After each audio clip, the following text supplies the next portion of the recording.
नमस्कार मित्रांनो आणि मैत्रिणींनो, ॲडमिन निनाद या आपल्या हक्काच्या यूट्यूब चॅनलच्या माध्यमातून आज आपण युनिफाईड पेन्शन स्कीम यूपीएस किंवा नॅशनल पेन्शन स्कीम एनपीएस या दोघांमधली कोणती योजना चांगली आहे आणि त्याकरिता आपण जो विकल्प द्यायचा आहे, ऑप्शन सरकारकडे जमा करायचा आहे, त्याचा फॉर्मॅट कसा आहे, त्याच्यामध्ये कसे रकाने भरायचे आहेत, त्या सर्वांची माहिती घेणार आहोत. खरं तर नॅशनल पेन्शन स्कीम ही एक योजना आहे, सुधारित एनपीएस ही दुसरी योजना आहे आणि यूपीएस अशा 3 योजना सरकारने कार्यान्वित केलेल्या आहेत आणि त्यामध्ये आपल्याला जी योजना सोयीची पडते त्याचा विकल्प आपल्याला द्यायचा आहे. युनिफाईड पेन्शन स्कीम बद्दलचं जे गॅझेट सरकारने जारी केलेलं होतं त्या व्हिडिओची लिंक मी आपल्या डिस्क्रिप्शन बॉक्समध्ये देणारच आहे.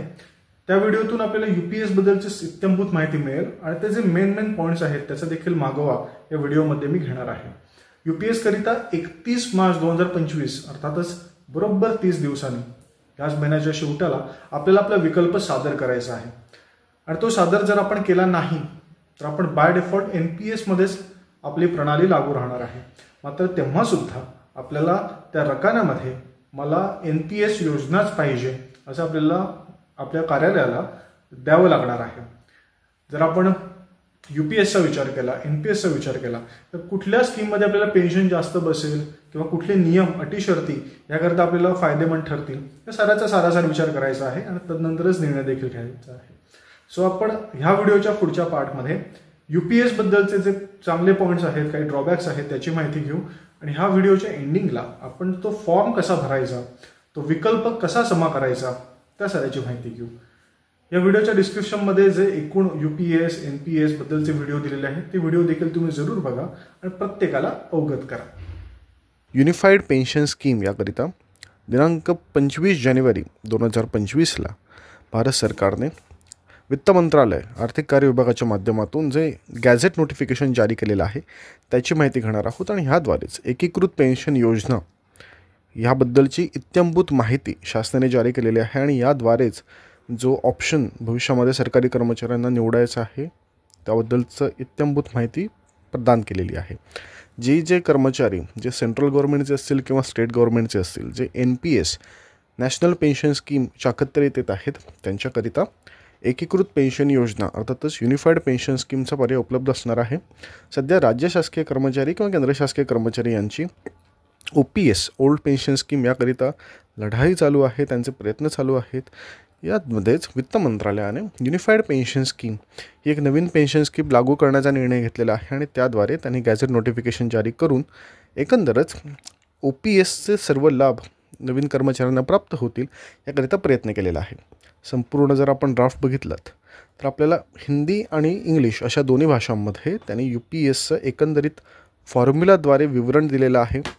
जसं की त्याला मंथली पेन्शन किती बसेल याकरिता जो काही फॉर्म्युलेज असतील त्याचं देखील नोटिफिकेशनमध्ये त्याची जानकारी दिलेली आहे.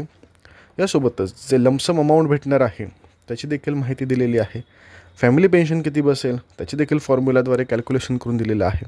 सो एकंदरच सर्व कॅल्क्युलेशनने परिपूर्ण असा हा GR शासनाने जारी केलेला आहे. खरं तर या GRमधील जे महत्त्वाचे मुद्दे आहेत त्याचा मी व्यवस्थित अभ्यास केलेला आहे आणि हा पूर्ण यूट्यूब व्हिडिओच्या माध्यमातून आपण तो GR एकदा तपासून पाहणार आहोत.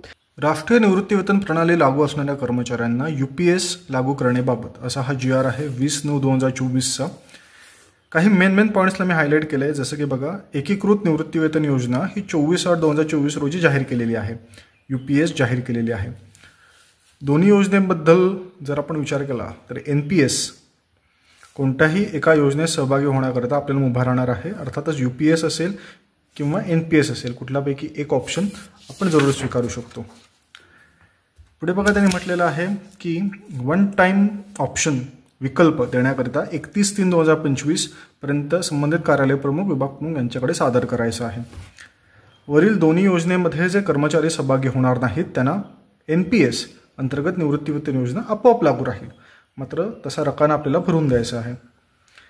शासनाचा निर्णय बघा की अनुदानप्राप्त शैक्षणिक संस्था, कृषीतर विद्यापीठे, अनुदानित शासकीय अशासकीय महाविद्यालये तसेच जिल्हा परिषदा यांना देखील हा यूपीएस लागू राहणार आहे.